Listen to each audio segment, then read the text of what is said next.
Eliana Rodríguez, que actualmente se desempeña como residente institucional en Medicina Crítica y Cuidado Intensivo de la Universidad de Rosario. Doctora Eliana, bienvenida. Doctor Guevara, un gran saludo. Adelante. Bueno, el espacio destinado dentro de este simposio del Día de la Sepsis, pues compete al rol de los antibióticos inhalados en la unidad de cuidados intensivos.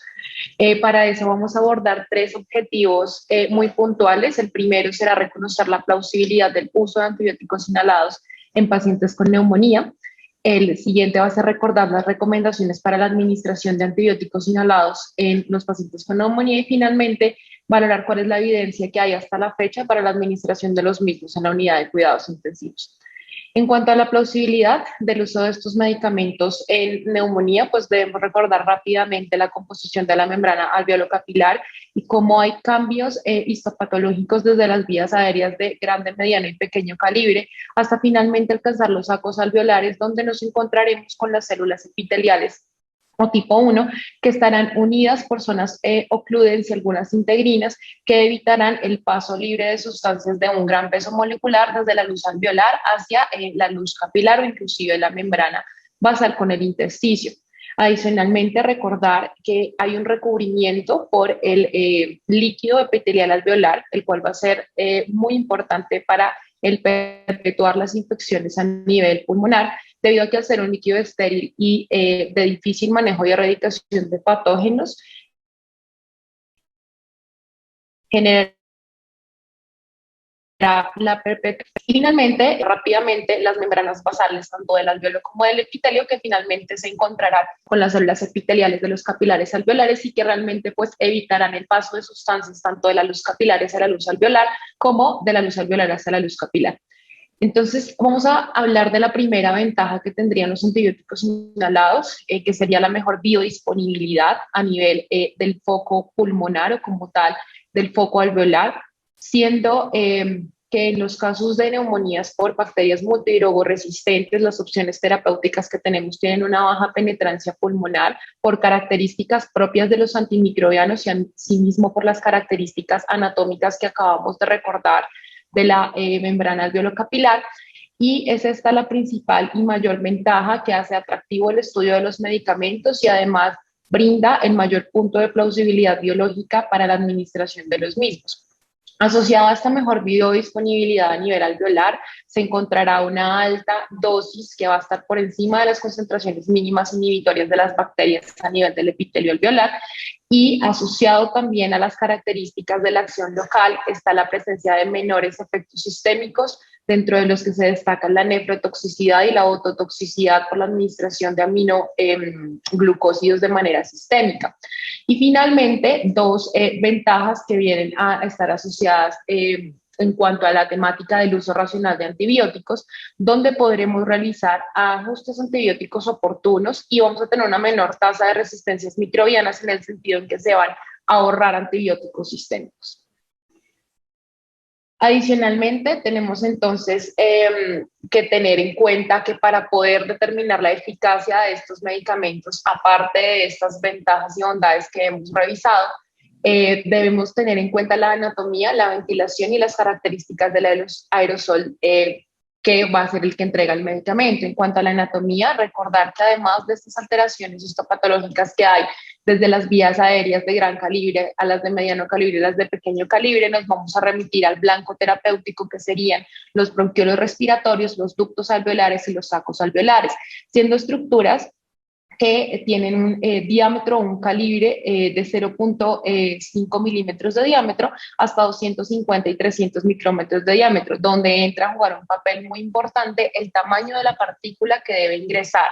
al saco alveolar. Se postula entonces que todas las partículas que midan menos de 2 micrómetros de masa aerodinámica media podrán penetrar hasta los sacos alveolares y que las partículas que miden más de 2 micrómetros hasta 5 micrómetros podrían quedar depositadas en el resto de las estructuras de pequeño, mediano y gran calibre. De esto podríamos concluir entonces que la masa aerodinámica media de los antibióticos inhalados debería estar entre 2 y 1 micrómetros y que si quisiéramos tener un efecto que no llegue hasta los sacos alveolares, sino que se limite a las vías aéreas de gran y mediano calibre, podríamos utilizar partículas que se encuentren entre los 3 y los 5 micrómetros. Adicionalmente, tener en cuenta que en toda la estructura traqueobronquial vamos a tener la presencia de macrófagos respiratorios que harán las veces de comandantes de la respuesta por las células presentadoras de antígeno, y que al ser el antibiótico una partícula extraña, también puede ser internalizada por los macrófagos, de manera que además de las alteraciones anatómicas e histopatológicas, podríamos tener un tercer factor para que el antibiótico no alcance el saco alveolar, que sería nuestro blanco terapéutico.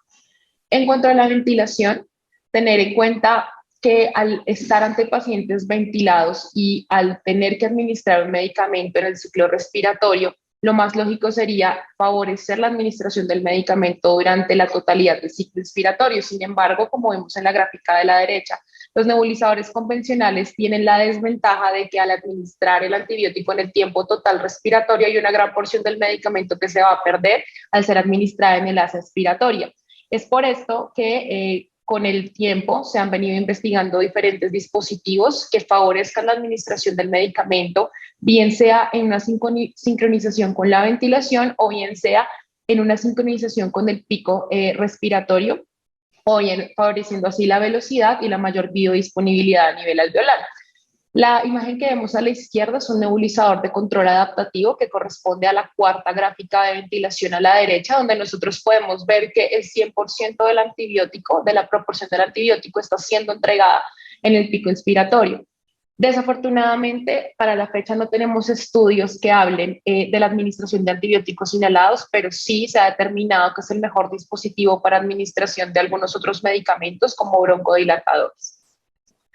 En cuanto a las características del aerosol, debemos recordar que nosotros vamos a introducir un medicamento, una vía respiratoria que es reactiva y que tiene características tisulares muy específicas. Ya hablamos de la masa aerodinámica media. Recordemos nuevamente que debe estar entre 1 y 2 micrómetros si queremos alcanzar los ductos alveolares, y entre 3 y 5 micrómetros si queremos que simplemente pase la resistencia de la vía aérea de gran calibre. Pero adicionalmente a esto deberíamos tener en cuenta que administremos medicamentos libres de preservativos, es decir, probablemente los antibióticos que utilizamos por vía sistémica sean una contraindicación para la administración por instilación traqueal, que sean medicamentos estériles, que tengan una tonicidad y osmolaridad ajustada de entre 150 y 1200, un pH entre 4 y 8 y que no tengan compuestos pirogénicos. En cuanto al dispositivo como tal, tenemos la posibilidad de administrar los medicamentos inhalados por medio de nebulizadores inhaladores o la instilación traqueal directa, práctica que pues debe ser abandonada debido a que se han presentado altas tasas de eventos adversos por la administración de medicamentos sistémicos por vía traqueal, y nos quedan las opciones de la administración por medio de nebulizaciones o inhaladores, siendo los nebulizadores los dispositivos por excelencia para el escenario que estamos discutiendo el día de hoy, que es el paciente ventilado. En la pantalla podemos observar a diferentes tipos de nebulizadores tipo JET. Tenemos el nebulizador Ventstream, el nebulizador PARI y el nebulizador eFlow, que los tres pueden presentar características de nebulización en jet, nebulización ultrasónica y nebulización por membrana vibratoria. Menciono los tres porque los tres son los dispositivos que se han utilizado en los estudios para el manejo de la neumonía en pacientes con cuidado intensivo, y de los tres, el que mejor eficacia viene a tener según los estudios de PKPD es el nebulizador con membrana vibratoria, siendo aquel nebulizador que es capaz de entregar más del 60% del medicamento a los sacos alveolares. Adicionalmente es un nebulizador que puede ser utilizado sin humidificación y que adicionalmente se coloca proximal a la pieza en hielo, que hace que haya una menor tasa de depósito del medicamento en el circuito del ventilador del paciente. En cuanto a los conceptos de PKPD, para terminar de hablar del aerosol, vamos a ver que este tema, al ser tan atractivo, ha sido estudiado inicialmente en animales, también tiene estudios en humanos, finalmente pues se desarrollan los estudios en fase clínica. Para mencionar rápidamente los primeros estudios sobre la farmacocinética y dinámica de estos medicamentos que se realizaron en ratas, conejos, cabras, cerdos, etcétera, en animales con y sin SDRA, se puede determinar básicamente que las presentaciones lipofílicas tienen una absorción 5 veces mayor a nivel pulmonar que las hidrofílicas, que es deleterio para los animales, en este caso el uso de vehículos con clorofluorocarbonos, que harían que se generen reacciones adversas severas como el broncoespasmo y la muerte, que en animales que tengan lesión pulmonar aguda también es posible el alcanzar las metas de PKPD, ya que además de las alteraciones histopatológicas y anatómicas y del aerosol, debemos tener presentes que en los pacientes con patología van a poder tener diferentes dosis efectivas de medicamentos según el sector del pulmón comprometido. Y adicionalmente podemos también determinar que los nebulizadores de tipo membrana vibratoria son superiores a los nebulizadores en jet. Adicionalmente, la administración de otros vehículos que solamente ha sido estudiado en animales podría aumentar la biodisponibilidad, en este caso el helio, y adicionalmente también podríamos llegar a pensar que el uso de algunas polimixinas diferentes a la colistina podrían ser administradas por vía inhalada. En cuanto a los estudios del PK-PD en humanos, tenemos la administración de doramicina, gentamicina y amikacina. También tenemos la administración de colistina, principalmente estudiado en pacientes que tienen fibrosis quística y bronquiectasis crónicas. La ventaja de los estudios en estos pacientes han sido la posibilidad de valorar por medio de medicina nuclear el depósito del antibiótico y de las partículas a nivel alveolar, donde se concluyen cosas muy similares a los modelos animales, que el nebulizador con membrana vibratoria es superior al nebulizador en jet y que el nebulizador en jet en los pacientes que han estado ventilados son superiores a los inhaladores en polvo seco. Adicionalmente, de los estudios que fueron realizados posteriormente en pacientes como tal que requerían antibioterapia combinada, según las recomendaciones de las guías, que se deben administrar de manera dual o combinada, sistémica e inhalada, y que cuando decidamos utilizar un inhalador en polvo seco versus un nebulizador, la principal o el principal beneficio de la terapia se va a ver en las primeras horas y no se va a ver mantenido en el tiempo, como lo vemos en las gráficas inferiores, donde vemos las concentraciones de colistina a nivel pulmonar de pacientes con fibrosis quística que alcanzan a tener concentraciones por encima de la concentración mínima inhibitoria, con un pico de acción hacia las 2, de las 2 a 4 horas y que se pierde a partir de la cuarta hora. ¿Qué podemos concluir del aerosol y la anatomía y la ventilación del paciente y por qué sería plausible? Es un medicamento que se puede administrar con una mayor biodisponibilidad y que si lo llegamos a administrar una fórmula liposomal sería mejor que una hidrofílica. Tener en cuenta que aunque es una vía mucho mejor que la antibioterapia sistémica, solo un pequeño porcentaje del medicamento va a alcanzar el blanco terapéutico final y que esto depende como tal del nebulizador utilizado, que en general va a ser mejor al inhalador del polvo seco en pacientes con ventilación mecánica invasiva. Y como les mencionaba, de cualquier manera hay una mejor biodisponibilidad a nivel pulmonar con la vía inhalada. Estos son los antibióticos disponibles en el mercado hoy en día para la administración de neumonía, tanto para el manejo de los mantenimientos de pacientes con bronquiectasis como para la neumonía aguda y nosocomial, que son la amikacina, gentamicina y tobramicina, de los betalactámicos el astronam, la cefotaxima y el ceftazidime, de los antifúngicos la anfotericina B, y de las polimixinas tenemos la colistina y el colistin metato. A tener en cuenta, las dosis han sido validadas a partir de estudios de PKPD y muy importante para lo que vamos a hablar más adelante, la dosis validada para el manejo de neumonía de amikacina, por ejemplo, son 500 miligramos 2 veces al día, no una dosis menor. En cuanto a las recomendaciones según las guías para el manejo de una neumonía en un paciente ventilado o adquirida en la comunidad, tenemos la publicación de la IPSE del año 2016, donde nos recomiendan 3 escenarios clínicos, todos con recomendaciones bajas y una baja calidad en la evidencia, que serían el primero, el escenario de un paciente con una neumonía por gram negativos multidrogoresistentes, donde se debería combinar la terapia inhalada con la terapia sistémica, en el caso de que se presenten estos gram negativos con solo una evidencia de susceptibilidad en el antibiograma a los aminoglucósidos y a las polimixinas. Pero adicionalmente también nos invitan a que pensemos en la adición del antibiótico inhalado en los pacientes que tienen una evolución clínica desfavorable, presenten o no un microorganismo multidrogoresistente. Adicionalmente, también está la recomendación para el manejo de la neumonía por Acinetobacter, donde se recomienda también el uso de antibióticos inhalados en combinación para las cepas que sean solamente sensibles a polimixinas en el antibiograma y también, inclusive hay un adendo que hace parte de la recomendación del no uso multidrogoresistente, sino también pensar en la adición del antibiótico inhalado cuando tenemos una neumonía por un gram negativo resistente a carbapenémicos, donde lo que se recomienda como tal es la adición de colistina puntualmente. En cuanto a las guías del ATS, también tenemos una recomendación clase 3 con una baja calidad de la evidencia, donde nos invitan a que en los casos de neumonía por patógenos multidrogoresistentes se brinde antibioterapia en combinación, especialmente en los pacientes que no han mejorado con la terapia sistémica. Y en cuanto a la evidencia de la administración de estos antibióticos inhalados en la UCI, nos vamos a encontrar con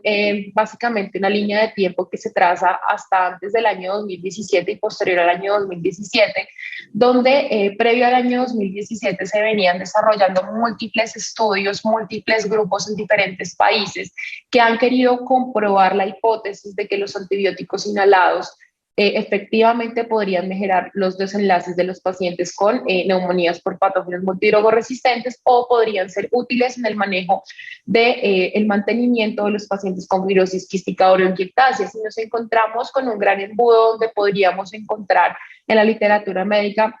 estudios observacionales, revisiones de caso, estudios aleatorizados en un solo centro con adecuada y con inadecuada calidad técnica, donde básicamente se busca determinar si la antibioterapia debe ser administrada en monoterapia o de manera dual, si es para manejo de mantenimiento o es para el manejo de la neumonía aguda, y si la mejor, o el mejor dispositivo de administración será un inhalador de polvo seco o un nebulizador. Pero es hasta el año 2017 donde se propone el estudio con el método científico del ensayo clínico aleatorizado controlado para determinar si efectivamente el uso de antibióticos inhalados podría tener alguna relevancia en el ámbito de cuidado intensivo. En el año 2017, primer estudio publicado, IASIS o AFIS, donde se trata de valorar la eficacia de la amicacina más fosfomicina en pacientes ventilados. Posteriormente, en el año 2019, el estudio en Health, donde lo que vamos a ver es la administración de amicacina en combinación con terapia sistémica. Y finalmente en el año 2020 y terminado de manera prematura el estudio Vaporize, donde se trata de valorar la administración de dobramicina inhalada en concomitancia con la antibioterapia sistémica. ¿Qué tenemos entonces de los estudios previos al año 2017? Estudios que avalan el uso de los antibióticos previamente mencionados en el mercado para pacientes con fibrosis quística, cada uno con el dispositivo de nebulización o de inhalación utilizado en el estudio.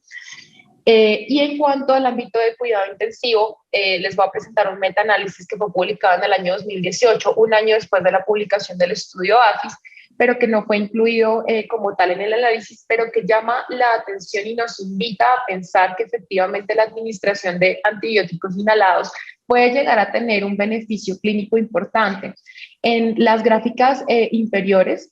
lo que podemos ver son las tendencias hacia la mejoría clínica con el uso de cualquiera de los antibióticos y vemos que la colistina y la tobramicina tienen un papel ponderante frente al uso, por ejemplo, de la amicacina.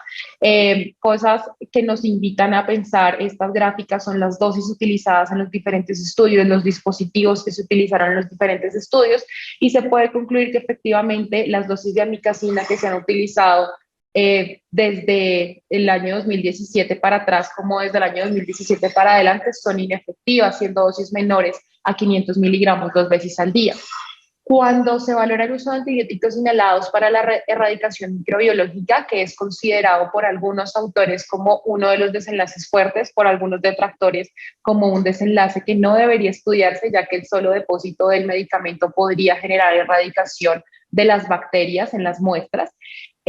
muestra que pues naturalmente el uso de antibióticos va a disminuir la presencia microbiológica en las muestras respiratorias. Pero pues aún más interesante, cuando se valora la mortalidad, el uso de tobramicina inhalada en 2 estudios unicéntricos en Estados Unidos hace que se favorezca el uso de tobramicina comparado con los controles y con los otros antibióticos para la mejoría de la mortalidad. Pero cuando se trata de investigar el tema en ensayos clínicos aleatorizados y controlados, vamos pues a valorar que hay diferentes situaciones que nos han llevado a tomar diferentes conclusiones. El primero, que les había comentado, el estudio IASIS, publicado en el año 2017 en la revista Chest,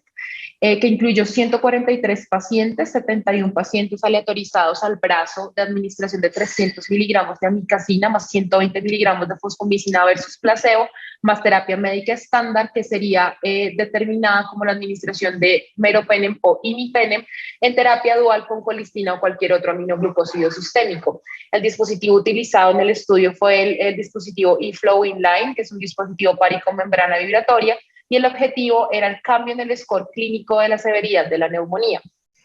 En cuanto a la valoración demográfica del estudio, era un estudio bastante balanceado, pero sí llama la atención, como les voy a mostrar en la tabla de más adelante, que solo el 20% de los patógenos en cada grupo correspondía a bacterias multidrogoresistentes. Esto nos hace pensar que probablemente el meropenem y el imipenem y la colistina que recibían sistémicamente los pacientes podría ser el que mejora clínicamente al paciente y no como tal el antibiótico inhalado. Y esto es lo que nosotros vemos como tal en el cambio del score de severidad, pacientes que empiezan con una misma característica clínica y que en el tiempo, al día 7 y al 10, que se termina la antibioterapia, no hay cambios significativos mucho menos pues al día 14. Cuando ellos hacen un análisis secundario para valorar la mortalidad, determinan también pues, que no hay diferencias significativas entre la administración de antibióticos inhalados versus la terapia médica estándar, por lo que se concluye que probablemente no haya un beneficio real de la administración de los medicamentos. Asimismo, la tasa de reacciones adversas en este estudio fue similar entre ambos grupos, no habiendo ninguna reacción fatal. Y como vemos en esta tabla, lo que les comentaba, es muy bajo el grupo de el porcentaje de patógenos multidrogoresistentes en ambos grupos, siendo que sí tenemos microorganismos resistentes a carbapenémicos, baja proporción, y aún así también se alcanzan a tamizar patógenos que son resistentes a la colistina. Segundo estudio, el estudio en Health, publicado en el año 2019 en diciembre, es la fase 3 de una serie de estudios aleatorizados controlados para determinar el beneficio del uso de amicacina, 400 miligramos 2 veces al día versus placebo con terapia dual. Importante determinar que este fue pues, un estudio realizado en 52 países, en 153 unidades de cuidado intensivo, en el cual participó Colombia con 3 hospitales, el Hospital Valle de Lili, la Clínica de la Costa y el Hospital Universitario de la Universidad del Norte, donde pues había mucha heterogeneidad entre la terapia médica estándar, por lo que podría determinarse que es un sesgo. El dispositivo utilizado y propuesto fue la nebulización sincronizada con el ventilador, y una vez el paciente había sido extubado, continuaba con la terapia antibiótica hasta cumplir el día 10, que era el día de finalización de la terapia, y el objetivo principal era medir la supervivencia a los 28 a 32 días, como nosotros vemos en un análisis de tiempo al evento en esta curva de Kaplan-Meier, tanto al final del día 10 como en los días de test de cura del 17 al 19 o el día del desenlace final del 28 al 32, no había ninguna diferencia estadísticamente significativa, y sí se propone, por ejemplo, que en este tipo de estudios hubo 3 muertes resultado de la administración del medicamento por vía inhalada. Era una proporción muy baja de pacientes con respecto a los pacientes que no recibieron el medicamento, pero invita también a pensar que en el proceso de administración del medicamento falló, o que en la fabricación del medicamento pudo fallar para generar la reacción adversa. Al igual que en el anterior estudio, vemos que habían pacientes que murieron y que sobrevivieron que no tenían patógenos multidrogoresistentes, y que las proporciones de multidrogoresistentes también obedecían a casi solo la mitad de los pacientes que fueron llevados al estudio. Y debido a estos resultados presentados anteriormente, más el antecedente del estudio de IASIS, se toma la corriente de que probablemente el uso de antibióticos inhalados no sea una buena práctica clínica. Para finalizar esta serie de estudios, el estudio Vaporize, que fue terminado en el año pasado, tenía como meta el determinar y probar esta hipótesis de que la tobramicina inhalada mejoraba la mortalidad y el pronóstico clínico. Sin embargo, tenía el propósito de reclutar 84 pacientes, de los cuales solo se pudieron reclutar 36, y el dispositivo utilizado fue el PARI y Flow Inline. Con respecto a lo que nosotros podemos determinar hasta ahora, realmente vemos que son decisiones que, aunque tienden más al uso de la antibioterapia inhalada, hay estudios como los dos grandes estudios aleatorizados que nos devuelven a pensar que probablemente no sea la mejor conducta médica, pero cuando analizamos el forest plot, lo que vemos es que sigue habiendo una tendencia al uso de antibióticos inhalados, y esta es la razón por la que continúan con la recomendación débil en la administración de las guías de práctica clínica.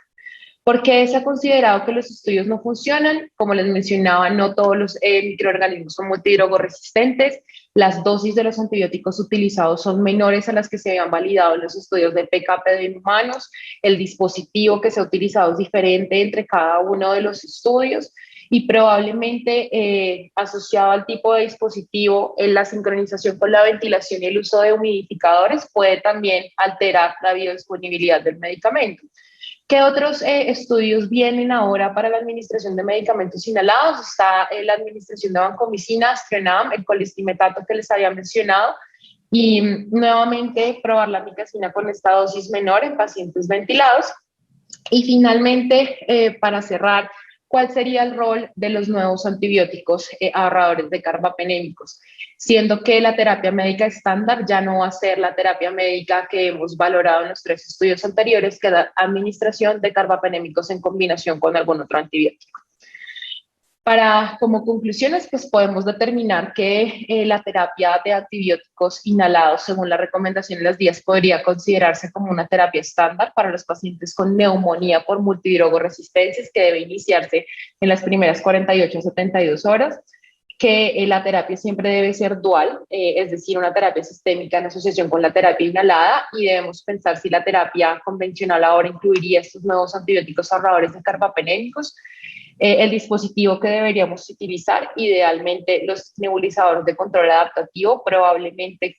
creo serían la respuesta para poder contestar muchas preguntas en cuanto al dispositivo. Y en cuanto al de la pregunta de cuál antibiótico usar, probablemente en este punto el uso de amicacina con fosfomicina, otoramicina y colistina podrían seguir siendo una opción terapéutica para el médico tratante. Creo que probablemente esto no es un cierre para la opción de uso de antibióticos inhalados. Para esto, pues esta frase, que es que un fracaso no siempre es un error, puede ser simplemente lo mejor que se puede hacer en esas circunstancias, y el verdadero error es dejar de intentar. Muchas gracias por su atención. Bueno, muchas gracias a la doctora Rodríguez por una charla tan bien documentada, tan bien detallada, y por algo que definitivamente es muy relevante desde el punto de vista clínico y desde el punto de vista del uso apropiado de antibióticos. Con respecto a las preguntas, tenemos pues una pregunta del doctor Garay. Se le extiende un abrazo y un saludo. La pregunta es, primero que todo, pues le da gracias a la doctora Rodríguez por la presentación, por la documentación, y pregunta acerca de la terapia antibiótica inhalada. ¿Qué opinión tiene acerca del tratamiento de traqueobronquitis asociada a la ventilación con antibióticos inhalados y el impacto que puede tener en la neumonía asociada a la ventilación? Bueno, buenas tardes, doctor Garay. Muchas gracias por la pregunta. Creo que, al igual que en otros escenarios clínicos previo a la valoración de usos antibióticos inhalados, las traqueobronquitis como tal no deberían tratarse en la unidad de cuidado intensivo, pero hay dos corrientes en la literatura donde, como les comenté, la erradicación del microorganismo en cultivos traqueales y lavados bronquialveolares son considerados desenlaces fuertes, que si bien sí demostrarían que el antibiótico está alcanzando de alguna manera las vías respiratorias, no se han asociado con la mejoría clínica de los pacientes. Por lo que mi respuesta, después de la documentación y lo que he podido pues leer, es que no deberían tratarse y no debería hacerse el seguimiento con cultivos de los pacientes con antibioterapia inhalada.